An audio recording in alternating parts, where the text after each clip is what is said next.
Hello everyone, আসসালামু আলাইকুম। Welcome to my channel. আবারও আপনাদের মধ্যে চলে আসলাম নতুন আরেকটা রেসিপি নিয়ে। আর আজকের রেসিপিটা হচ্ছে তেলপিঠার রেসিপি। আর তেলপিঠাটা সবাই পারে, কিন্তু এইভাবে বানালে একবারে পারফেক্ট হবে। তেলপিঠাটা ফুলে ডাবল হয়ে যাবে, একটুও নষ্ট হবে না, ভিতরটাও পারফেক্টভাবে তৈরি হবে।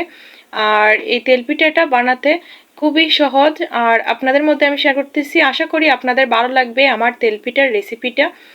আর এই তেলপিঠার রেসিপিটা বানাতে খুবই সহজ আর খেতেও খুবই ভালো লাগে এইভাবে তেলপিঠার রেসিপিটা বানালে।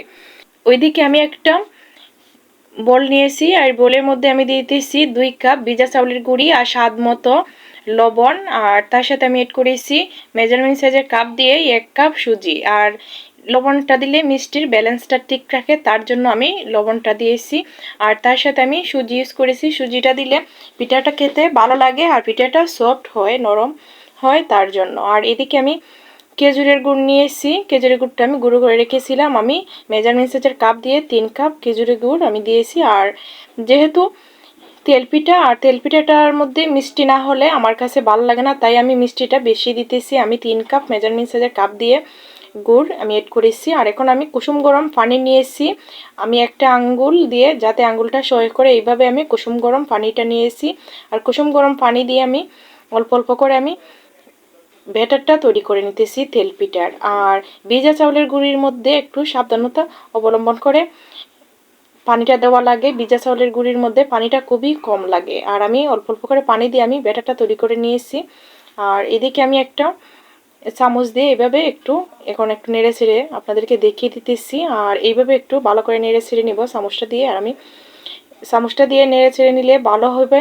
আর যে গুড়টা এখনো পর্যন্ত গলে নাই, এই গুড়টা গলে যাবে। আর গুড়টা কিন্তু গলে গিয়েছে। আর এইভাবে আমি ভালো করে চামচ দিয়ে আবারও একটু নেড়ে চেড়ে নিতেছি। আর আমার কাছে লাগতেছে ব্যাটারটার মধ্যে আর অল্প একটু পানি লাগবে। আমি আবারও কুসুম গরম পানি অল্প একটু এড করেছি, দিয়ে আমি পারফেক্টলিভাবে ব্যাটারটা তৈরি করে নিয়েছি। আর দেখেন মাশাআল্লাহ অনেকটাই সুন্দর ব্যাটারটা তৈরি হয়ে গেছে। এইভাবে যখন বাজ বাজ হয়ে পড়বে তখন বুঝবেন আপনারা তেলপিঠার ব্যাটারটা তৈরি হয়ে গিয়েছে। আর অনেকেই তেলপিঠাটা বানাতে গেলে অনেক হিমশিম খেয়ে যায়। আমার এই রেসিপিটা ফলো করলে আশা করি আপনাদের পারফেক্টলিভাবে তেলপিঠাটা বানিয়ে নিতে পারবেন। এইদিকে আমি চুলোর ফ্লেমটা আমি ধরিয়ে দিয়ে আমি পর্যাপ্ত পরিমাণ তেল দিয়ে আমি একটা পাইপিং বসিয়ে দিয়েছি। তেলটা গরম হয়ে গেছে, এখন আমি ব্যাটারটা দিয়ে দিতেছি। তেলটা যখন গরম হয়ে যাবে তখন আমি চামচটা দিয়ে আমি ব্যাটারটা দিয়ে দিতেছি।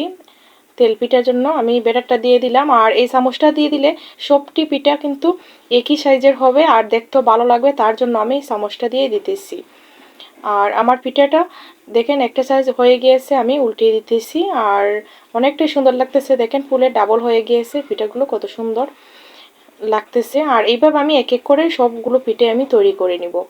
আর এই শীতের সময় কিন্তু পিঠা পুলি খেলে খুবই ভালো লাগে। আর শীতের সময় এই তেল পিঠাটা এইভাবে তৈরি করে খেলে খুবই ভালো লাগে। আর অনেকে আটা দিয়ে আবার সুজি দিয়েও শুধু তৈরি করে। আর গ্রামের মধ্যে এই পিঠাটা সবাই নতুন ধান তুলে এই পিঠাটা তৈরি করে শুধু চাউলের গুঁড়ি দিয়ে, ভিজা চাউলের গুঁড়ি দিয়ে। আর বাড়িতে থাকলে আমার মা বানায়। আর এখন আমি বাসাতে এই পিঠাটা মিস করতেছি, তার জন্য আমি বানিয়েছি আর আপনাদের মধ্যে আমি শেয়ার করে দেখিয়েছি পারফেক্টভাবে তেল পিঠার রেসিপি। আর এই পিঠাটা আমাদের সিলেট বিভাগে সবার কাছে আন্দেশ নামে পরিচিত। আমাদের কাছে কিন্তু তেলপিঠা নামে কেউই চিনে না, সবাই কিন্তু আন্দেশ নামে চিনে। আর আমি অনেককেই বলি যে তেলপিঠা, সবাই এই সময় তাকাইয়ে থাকে, বলে তেলপিঠা আবার কি? আমি বলি এটা কি? সবাই বলে তেলপিঠা। আর এই পিঠাটা সিলেট বিভাগের সবার কাছে পরিচিত আন্দেশ পিঠার নামে। আর দেখেন আমার আন্দেশ পিঠাটা তৈরি হয়ে গিয়েছে, এখন আমি তুলে নিব। আর আমি একইভাবে আমি আরেকটা পিঠাও আমি বানিয়ে আপনাদেরকে দেখিয়ে দিতেছি।